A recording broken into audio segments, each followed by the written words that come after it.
magkasama kami nag-attend ng isang graduation. Truthfully, I wasn't feeling well. Kasi kinukulam nila ako. So, meron isang graduate. Sabi nung graduate, Mr. President, can I have your watch as a graduation gift? Gusto ko tanggalin yung ulo niya ba?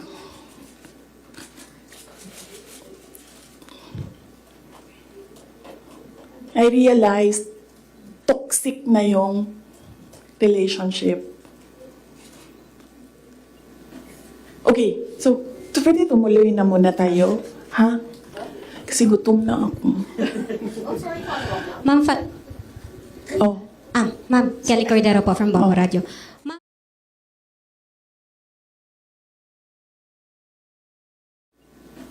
okay, so pwede tumuloy na muna tayo, ha? Kasi gutom na ako. Ma'am, Ma'am, Kelly Cordero po from Bombo Radio.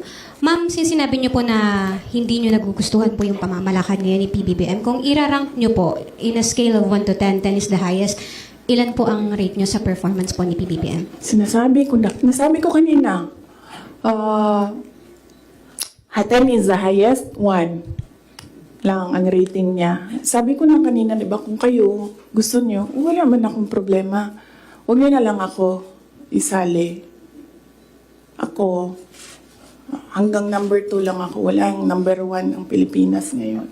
Kung meron man, ang daming number 1, iba-ibang direksyon sila. But apparently, madami ang naiiwan ngayon. Yun lang naririnig ko noon. Ang mali ko ata is nag-assume ako na when you say, sama-sama tayong babagong muli, gagawa ka ng mga bagay para sa bayan at para sa taong bayan. Nag-assume ako na ang gagawin niya ay mas maganda pa, mas maayos pa, mas magaling pa sa lahat ng dumaan na presidente. Sir, ako din kaganyan sa'yo. Tapusin na natin ito. Otherwise, hindi tayo matapos ngayon. Babalik tayo bukas, Sabado. Starting today, ang tagline ng OVP is, Drag me to hell. Sasaki-san, can we use Tama Japanese? na. Tutuloy ko pa yung aking ano. May, Okay. pupunta pa tayo kay Martin Romualdez. After this, let's allow the Vice President to speak again. Oh. Ha? Sasaki-san. Yes, sir. Wait. I wouldn't know as well. I wouldn't know if we would be in a better place if Leni Robredo is president. Something that is speculative. So, I cannot answer the question if we would be in a better place if we had another president, not BBM. Even President Duterte. That is the reason why.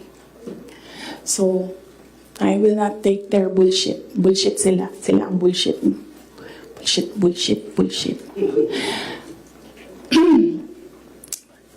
May I request the parents to give context doon sa sinasabi ng Vice President. Alam ko, nakikita, naririnig ng mga bata.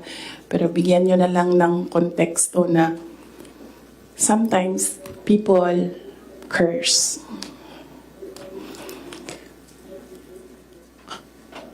Magkasama kami nag-attend ng isang graduation. Truthfully, I wasn't feeling well. Kasi kinukulam nila ako. Andiyan na sila, ha? Umabot na sila sa kulam. Nagsama-sama na silang lahat. Kinukulam pa nila ako. So I wasn't feeling very well. Pero I had to go. Kailangan ko pumunta. Kasi para naman sa graduates yun, hindi para sa akin yon. That's their happiest day. So, nagsama kami. Nakatayo kami doon. And, merong isang graduate.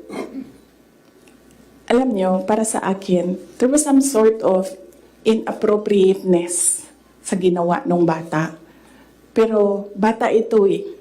So, ikaw din, meron ka din dapat sana sigurong pag-intindi kung saan nanggagaling yung bata. And ang reaction mo, ang response mo, should be so that the child will learn a lesson. So meron isang graduate. Sabi nung graduate, Mr. President, can I have your watch as a graduation gift?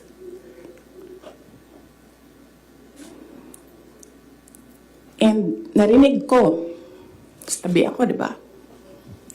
Narinig nung katabi ko. Narinig nung katabi ng katabi ko. But apparently, this guy, di niya alam kung ano isasagot niya. So, ang ginawa niya, pinaulit niya sa bata. What did you say? So this time, syempre bata, hindi niya alam ba saan yung inulit ng bata, louder this time. Mr. President, can I have your watch as a graduation gift? Nasagot niya. Why? Why will I give you my watch? At that point, may sakit na ako. I wasn't feeling very well. Nandun lang ako, nakakatayo ako doon kasi may gamot ako. Gusto ko tanggalin yung ulo niya ba?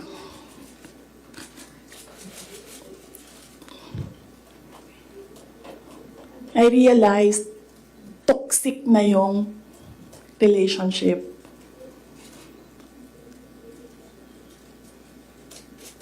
And it did not help na itong dalawang katabi ko, tumawa pa. Pinagtawanan pa nila yung bata. And I saw the humiliation sa face ng bata. I wanted to help him. Gusto ko sabihin sa kanya, itong relo ko na lang, relo ito ng Vice President, ito relo ng Presidente, pero I hope this will do. And then I realized na baka mas lalong mapahiya yung bata if I do that. So I just imagined myself cutting his head. Gusto ko, ganun din ang gusto ko gawin doon sa mga katabi ko. So na-realize ko, toxic na ito.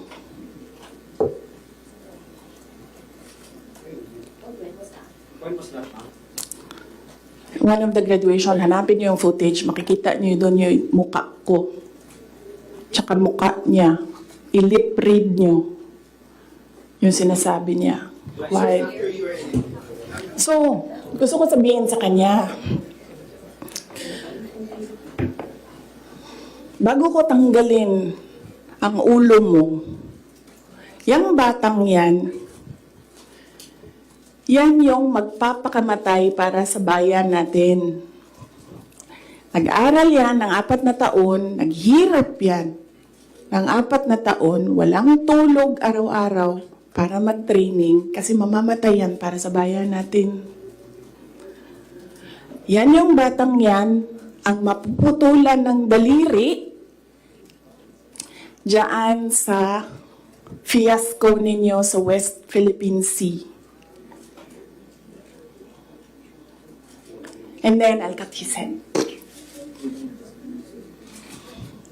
So, doon, na-realize ko, toxic na, di ba? Ganyan na yung imagination mo. Ang imagination mo, sinasakal mo na yung tao. And then I said, this is over.